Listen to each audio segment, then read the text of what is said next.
এনবিটিভির পর্দায় আপনাদের সকলকে স্বাগত জানাচ্ছি। এই মুহূর্তে আমরা দাঁড়িয়ে রয়েছি ভাঙড়ের নতুন ব্রিজে কাটালিয়ার এখানে। আমরা সেখানে দেখতে পাচ্ছি যে পুলিশ রাস্তার জ্যাম হলে পুলিশ রাস্তার জ্যাম ছাড়িয়ে দেয়, কিন্তু আমরা দেখতে পাচ্ছি আজকে পুলিশ কিন্তু রাস্তার গাড়ি আটকে রেখেছে। কিন্তু কি কারণে পুলিশ আটকে রেখেছে, পুলিশের পক্ষ থেকে কিন্তু কোনো সদুত্তর পাওয়া যায়নি। কি কারণে পুলিশ রাস্তা আটকে রেখেছে, কেন পুলিশ কিন্তু বলছে না। নাকা চেকিং হচ্ছে কিংবা কি কারণে আটকে রেখেছে তা জানা যাচ্ছে না। সকাল থেকে আমরা যেটা জানতে পারছি যে গতকাল থেকে ভাঙড়ে আজকে আব্বাস সিদ্দিকীর যে ইসলামিক ধর্মসভা, সেই ধর্মসভাকে কেন্দ্র করে একেবারে উত্তেজনা ছড়িয়েছে গতকাল থেকে। এবং গতকাল আমরা যেটা দেখেছি, আইএসএফ বিধায়ক নওশাদ সিদ্দিকী অভিযোগ করেছেন যে ভাঙড় থানার পুলিশের একাংশ এবং তৃণমূলের নেতারা মিলে কিন্তু আইএসএফ কর্মী সমর্থকদের বাড়ি ভাঙচুর করাচ্ছে, এমনটি কিন্তু আইএসএফ বিধায়ক অভিযোগ করেছেন। তৃণমূলের পক্ষ থেকে এবং পুলিশের পক্ষ থেকে সমস্ত অভিযোগ অস্বীকার করেছে। পুলিশের পক্ষ থেকে জানানো হয়েছে এ বিষয়ে কোনো এফআইআর এখনো পর্যন্ত দায়ের হয়নি।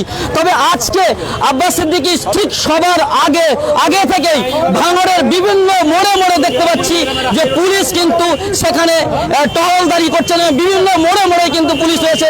এবং আমরা দেখতে পাচ্ছি যে এই যে জায়গাটা আমরা এখন দাঁড়িয়ে রয়েছি একেবারে এই ভাঙড় ঘটপুকুর রোডের উপরে, সেখানে কিন্তু রাস্তা জাম করে একেবারে এই পুলিশ রাস্তা আটকে দিয়েছে।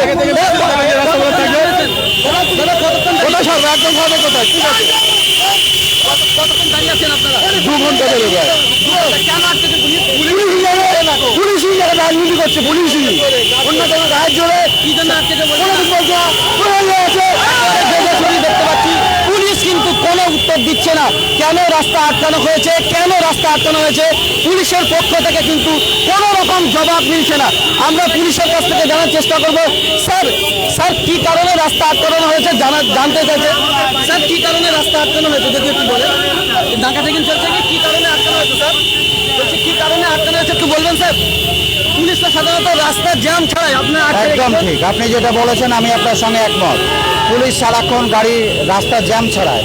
আজকে রাস্তা অবরোধ হয়েছে কারণ আমাদের কাছে কিছু খবর আছে, যে খবরে কিছু বাইকের সমাজে আছে যে বাইক করে কিছু লোক অন্য কোনো জায়গা থেকে এসে কোনো একটা অশান্তি সৃষ্টি করতে পারে, সেই জন্যই আমাদের এটা প্রশাসনিক সিদ্ধান্ত। তাই রাস্তা আটকে দেবেন, অনেকটা রুগী আছে, অনেক কন্টেনার সব ছেড়ে দিয়েছি। যত মেডিকেল আছে, যত মেডিকেল গ্রাউন্ডস আছে, যেগুলো প্রেগনেন্ট আছে, যত নার্সিংহোম সিস্টেম আছে, যত অ্যাম্বুলেন্স আছে, সব ছেড়ে দিয়েছি। আমাদের বাইকগুলো অবরোধ করা হচ্ছে, এগুলোও আমরা ছেড়ে দেবো, একটা টাইমের পরে ছেড়ে দেবো। একেবারে পুলিশের পক্ষ থেকে যেটা জানানো হচ্ছে যে তাদের কাছে নাকি খবর রয়েছে যে বাইকে করে তারা আসছে অন্য এলাকা থেকে, তারা এলাকায় অশান্তি করবে। এই অভিযোগে কিন্তু পুলিশ কিন্তু আজকে রাস্তা অবরোধ করে রেখেছেন। এবং সব থেকে আশ্চর্যজনক ঘটনা হলো যে পুলিশ রাস্তা অবরোধ করেছে। হ্যাঁ, পুলিশ রাস্তা অবরোধ করে রেখেছে এবং সেই ছবি কিন্তু আমরা একেবারেই দেখাচ্ছি আপনাদেরকে যে বাইকের ঘন্টার পর ঘন্টা কিন্তু তারা দাঁড়িয়ে রয়েছে এবং আজকে পুলিশ রাস্তা আটকে দিয়েছে। এবং পুলিশের পক্ষ থেকে বলা হচ্ছে যে এমার্জেন্সি গাড়িগুলো ছেড়ে দেওয়া হচ্ছে, কিন্তু বাকি বাইকগুলোকে মূলত আটকে রাখা হয়েছে। পুলিশ জানিয়েছে যে আমরা নির্দিষ্ট সময়ের পরে ছেড়ে দেবো, কিন্তু কি কারণ মূলত ক্লিয়ারলি বলছিলেন না। তবে পুলিশে যেটা জানিয়েছে যে তারা নাকি বাইকে করে এলাকায় অন্য এলাকা থেকে এসে অশান্তি সৃষ্টি করছে, তাই আটকে রেখেছে। আমরা যারা আরোহী রয়েছে, কতক্ষণ দাঁড়িয়ে আছেন দাদা? প্রায় আধা ঘন্টা। কি কারণে আটকেছে? কি কারণে আটকেছে বলছে না তো। কতক্ষণ দাঁড়িয়ে রয়েছেন আপনারা? ও 1.5 ঘন্টা। কেন আটকেছে? কেন দাঁড়িয়েছে সেটা আটকেছে আপনাদের? এই রাস্তায় পুলিশ যদি দাঁড়িয়ে দাঁড় করে পুলিশ অবরোধ করছে, সেটা ওনারাই জানে। পুলিশ রাস্তা অবরোধ করে দাঁড়িয়েছে। আমরা কি বুঝতে পারছি অবরোধ হলো কেন? পুলিশ রাস্তা অবরোধ লাগছে না? অবাক তো লাগছে। কি করবো কি বুঝতে পারছি, কাকে বলবো কি বলো তো, কথাকে শুনবে বলো। একেবারেই যেটা জনগণের দাবি যে তারা 1 ঘন্টা 1.5 ঘন্টা দাঁড়িয়ে রয়েছে, কিন্তু অবাক করার ঘটনা হলো যে পুলিশ আজকে রাস্তা অবরোধ করেছে, মানে পুলিশ রাস্তা আটকে দিয়েছে। এবং পুলিশ আটকে শুধু এখানে নাই, আমাদের কাছে যে খবর এবং আমরা চারিদিকে যে ছবি দেখতে পাচ্ছি, ভাঙড় কাশীপুর এলাকায়, গোটা এলাকায় বিভিন্ন মোড়ে কিন্তু পুলিশ বিভিন্ন মোড়ে তারা ব্যারিকেড করছে এবং বিভিন্ন জায়গায় আটকে দেওয়ার চেষ্টা করা হচ্ছে। এবং যেটা খবর আইএসএফ বা আহলে সুন্নাত ওয়াল জামাতের কর্মী সমর্থকরা জানাচ্ছেন যে আব্বাস সিদ্দিকীর প্রোগ্রামে যেতে দেবে না বলেই কিন্তু পুলিশের এই প্রচেষ্টা। কিন্তু পুলিশের পক্ষ থেকে যেটা জানানো হচ্ছে যে নাকি বাইরে থেকে কারা এসে এখানে অশান্তি করতে পারে, তাই জন্যই কিন্তু পুলিশ এই জায়গায় ব্যারিকেড করছে।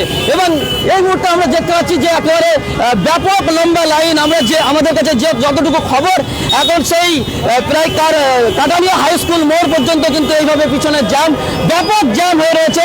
এবং না জানি এখানে কত পেশেন্ট পড়ে রয়েছে জানা নেই, হয়তো কোনো রুগীরা তারা বাড়ি যেতে পারছে না। এখন দুপুরের টাইমে অনেকে দোকান বন্ধ করে তারা বাড়িতে যাবে, খেতে যাবে, কিন্তু তাদের যেতে দেওয়া হচ্ছে না। এবং মানুষ এই রোদ ধরে কিন্তু বিরক্তি বোধ করছেন এবং তারা অনার্গল তাদের বাইকের হর্ন বাজিয়ে চলেছেন। অর্থাৎ যে ছবি এই মুহূর্তে ভাঙড়ে দেখতে পাচ্ছি যে রাস্তা আটকে কিন্তু পুলিশ রাস্তা আটকে দিয়েছে, সেখানে কোনো রকম যাতায়াত হচ্ছে না। এখন এই পর্যন্ত আবারও প্রতি মুহূর্তে কি ঘটনা ঘটছে, কি হচ্ছে আপনাদের আপডেট দেবো। ক্যামেরায় সাদ্দামের সঙ্গে শাকিরুল ইসলামের রিপোর্ট, এনবিটিভি ভাঙড়। কেটে দাও।